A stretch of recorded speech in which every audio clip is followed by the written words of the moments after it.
Chapter 64. Ate it? The mirror monster had Chen in a chokehold, and the murderer was inching toward him with a sharp knife. Chen had no time to hesitate. When he saw Jang Ya's page, he reached out to type 2 words. "Help me!" The weird laugh in his mind grew louder. Jang Pang's knife came at him before Chen had the time to key in anything else. He turned around and grabbed anything from the cupboard that he could get his hands on to throw at Jang Pang. His limbs were failing him, and the veins in Chen neck were protruding. Even without the stab from Jang Pang, he would be strangled by the mirror monster. Chen clawed violently at his neck, but he caught no purchase. It was as if there was nothing there. Chen placed his last hope on the black phone. He turned his head to look at the phone on the ground and saw that there was a line of blood-red letters on screen. "She has understood your demand, so please accept the content of the first agreement." It appeared like the demand went both ways. While Chen asked something of Jang Ya, she would also ask something of Chen and Chen order would only be carried out once the agreement had been reached. At a time like this, no matter how ridiculous the content of Jang Ya's agreement was, Chen would agree unhesitatingly. Inching his finger forward, Chen pressed the yes button on screen. The moment his finger touched the screen, the temperature of the small room dropped tremendously as cold drafts blew into the room from all corners. The weird laugh in Chen head stopped immediately. He could feel the monster on his back shiver. It could also feel fear. The sound of dripping suddenly appeared in the room like something was leaking. The mirror monster on Chen back released its hold on Chen and escaped back into Jang Pang's body. The maintenance room became eerily quiet. Even Jang Pang knew something was wrong. This gambler who had nothing to lose did not choose to retreat at the last moment, but raised the knife to charge at Chen However, he only took the first step when the expression on his face changed. The mirror monster had forcibly taken over his body, making him leave. The man and the ghost were quarreling, forcing them into inaction. While that was happening, Chen shadow slowly stood up, and a bloody dress appeared behind Chen Jang Ya had probably left quite a heavy trauma on both the man and the ghost at Western Jujiang's private academy, because when they saw the red specter behind Chen a consensus was made, and the man turned to run. Without the constriction from the mirror monster, Chen was released from the lock. He had almost been killed by Jang Pang, and he was still reeling with anger, so naturally, he wouldn't let them escape so easily. He just stood up with the iron hammer when the red specter made her move. Jang Ya seemed to have a fetish for cruel kills, because even without the order from Chen needle-like black hairs shot into Jang Pang's body. The murderer's footsteps slowed. Naturally, Chen would not give up on this perfect opportunity.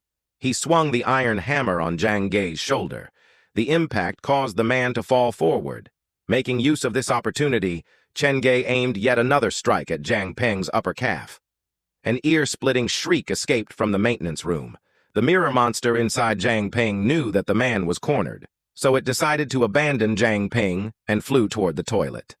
"Not good! There's a mirror inside the first-floor toilet!" Before Chen realized what had happened, Jang Ya started to chase after the mirror monster. This shadow creature seemed to be highly interesting to her. "I have to figure out a way to block the mirror." Chen looked around him and spotted the half-full vat of fake blood left in the maintenance room. The toilet's door creaked in the wind. When Chen arrived, he saw that half of the mirror body had already been punctured by Jang Ya's hair, but it was just inches away from the mirror. "You're not getting away that easily this time!" Unsure whether it would be of use or not, Chen splashed the fake blood all over the mirror. The black shadow hesitated before the mirror. Before it could react, tendrils of black hair curled around its body like snakes. Chen could barely make out its humanoid shape anymore as it was caught in the hair. The bloody dress fluttered in the wind. After Jang Ya got bored, she tore the black shadow that was compressed into a ball into 2.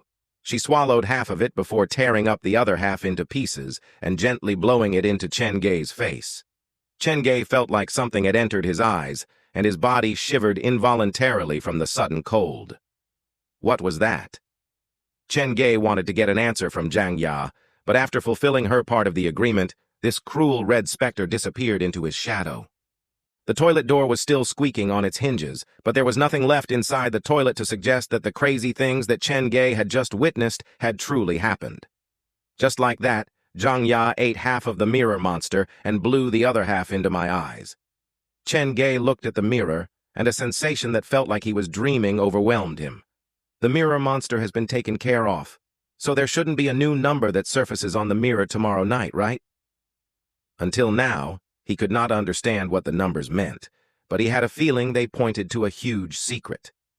After closing the door, Chen used his phone to contact the police. He did not trouble Inspector Lee this time. After all, the man wasn't a machine. He had been required to deal with more than enough over the past few days already. Leaning against the wall, Chen glanced at Jang Pang, who lay as if dead on the floor. When the mirror monster left his body, it seemed to have taken something from the man. The man's eyes looked blankly forward, and his gaze was soulless. I suppose this is a kind of karma. At 6 a.m., the investigation team from the main city, officers from Western Zhejiang Police Station, and members of the park's management all gathered at the entrance of the haunted house. The last suspect from the Ping An apartment case had finally been caught. After watching Jang Pang being hauled into the police car, Chen taut nerves finally relaxed. He did not stay to chat but returned to the haunted house and locked himself in the break room. The case at the Ping An apartment is finally wrapped up. The mirror monster has been eaten by Jang so there are no more hidden threats lingering in my haunted house, meaning I can finally open all of the scenarios up for business in the morning. Chen lay in bed thinking about his future. What I should focus on next is the expansion of the haunted house, because the new scenarios won't be unlocked without the expansion. After I wake up, I should go talk to Uncle Shu. In any case, I have to convince him to let me rent the underground parking lot. As he tried to fall asleep, Chen felt a cold breeze caress his body. The chill did not leave even when he wrapped himself up in the covers. The chill seemed to come from his eyes. Jang did blow part of the mirror monster into my face. Could this be caused by that? Chen grabbed a small piece of mirror to look at his face. Everything looked normal, except perhaps his pupils turned darker like the surface of a bottomless lake. Eventually, fatigue caught up to him. Chen placed the mirror underneath his pillow and soon drifted off to sleep. At 10:30 a.m., before he managed to catch several hours of sleep, Chen was woken up by the call on his phone. He looked at the ID and answered it. "Xiaowan, you can have the morning off. Come back in the afternoon." "Boss, there are so many people down here. There are even police and reporters. What have you done?" Chapter 65. Captain Yan. "But I've not done anything. Wait for me, I'm going down now." Chen leaned closer to the window to glance down. There was indeed a great crowd outside the haunted house, and the number was still growing. "Boss, listen to me. Surrender while you still can before this gets worse. Surrender my foot. Just wait for me." After hanging up, Chen quickly put on his clothes, washed his face, and ran to the door. He pulled back the heavy curtains and dashed out the gates. When Chen made his appearance, the rowdy crowd started to quiet down.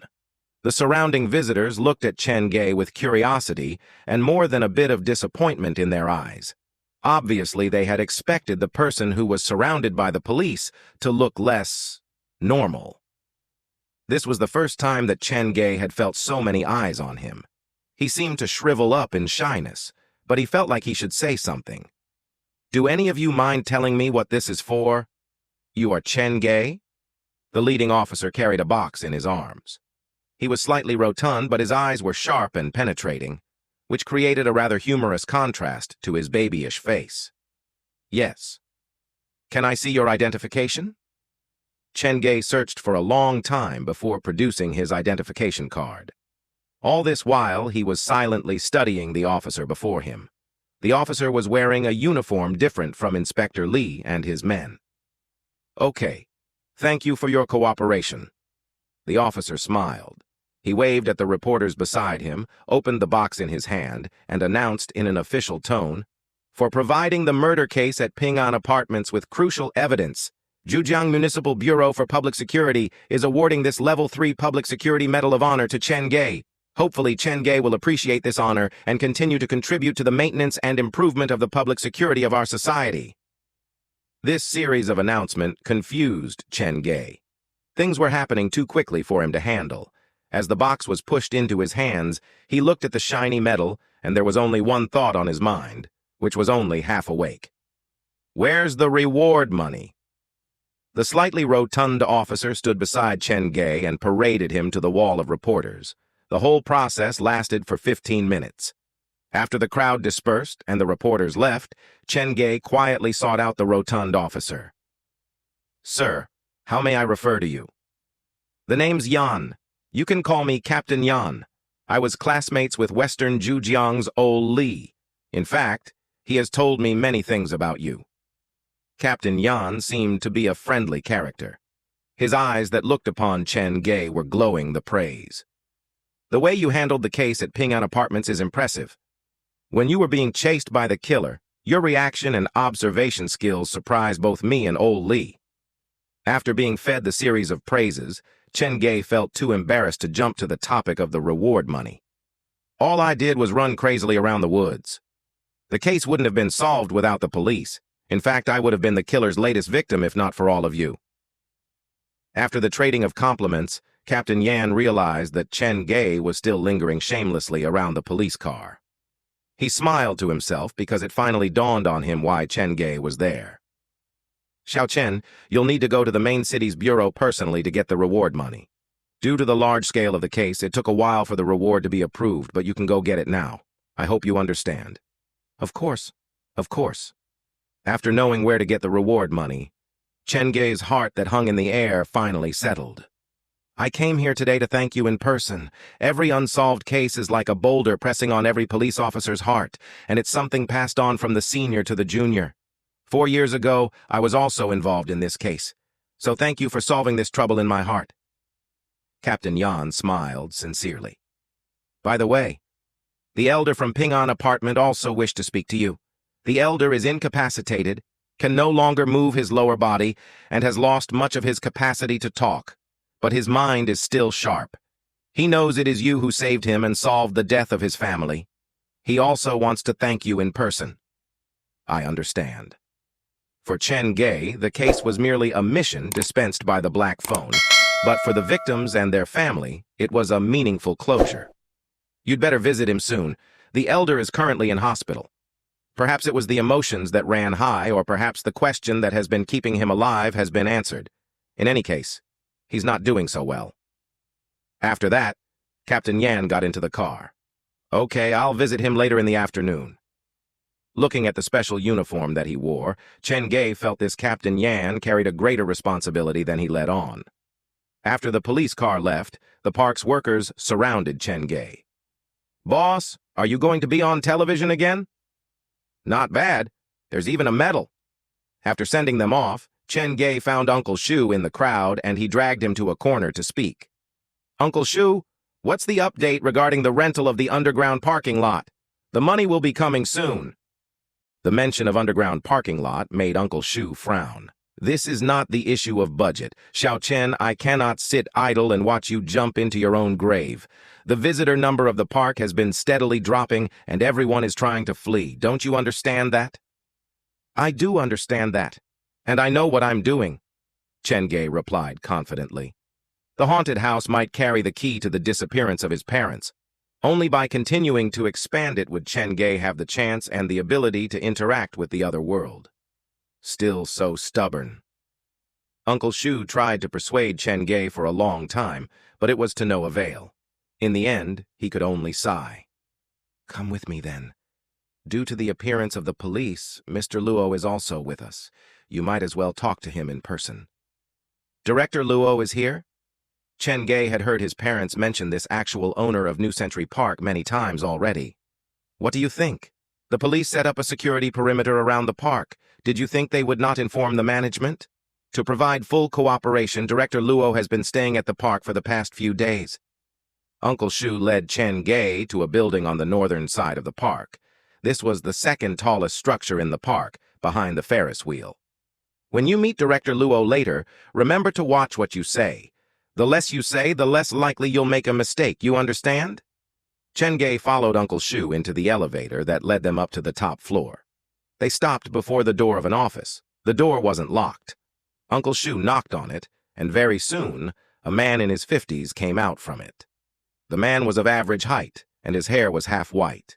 His features were gentle, and the suit he wore was not branded, but it was clean and didn't have the slightest crease on it. "This is Mr. Luo?" He looked so different from the picture. From how Chen Gay saw it, the man standing before him looked more like a retired teacher.